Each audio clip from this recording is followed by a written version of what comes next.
When it comes to fearful dogs, our expectations are usually way too high, and that leads to overwhelm for our dogs and to frustration and anger for ourselves because we tend to be too impatient.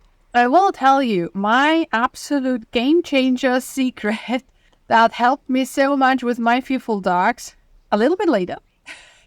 But first, I want to invite you to actually get a feeling about what expectations can be the right ones for your dog. And you need to check a few points to be able to be realistic about it.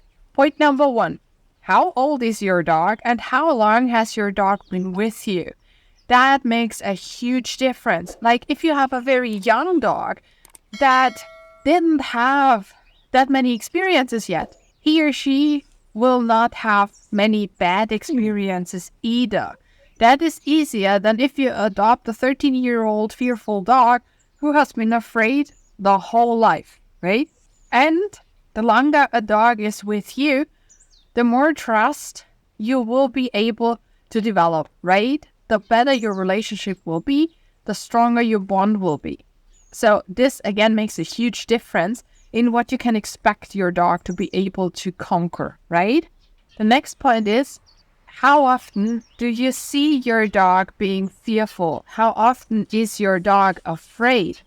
Because if your dog is constantly afraid and never has a period where he is just relaxed and can actually work with you and have fun with you, it will be harder to teach him what you need in the scary situations, right? Because you will need to teach your dog some kind of skill to be able to cope with a scary situation. And if your dog is fearful all the time, you really need to see a behavior vet. So a vet behaviorist who can talk to you about medication. Because if your dog is constantly stuck in fear, you need to act to get your dog more quality of life. That is really important, and that will make your training so much easier.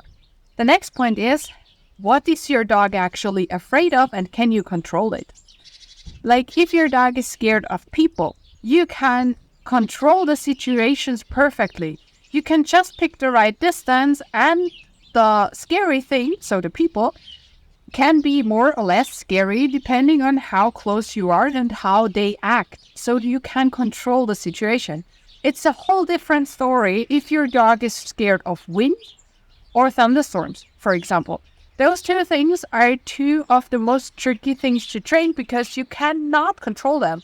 You never know when they hit, and you cannot just dial it down a notch, right, to help your dog. You have to really be creative. It doesn't mean that you can't train those things, but you have to be more creative. It's easier if your dog is scared of dogs or people or trash cans or things like that, right?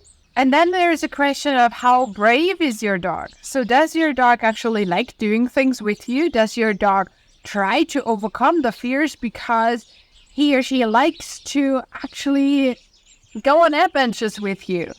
Or is your dog not really trustful at all, doesn't actually give a crap about what you want to do with him, and has no internal motivation to overcome the fears? That again makes a huge difference in how you can create your training and how difficult it will be. And now for my absolute game changer secret. You might laugh because it's kind of obvious, but what helped me with my dogs the most was take the expectations and put it away or throw it away. The expectations you might have will not help you, probably.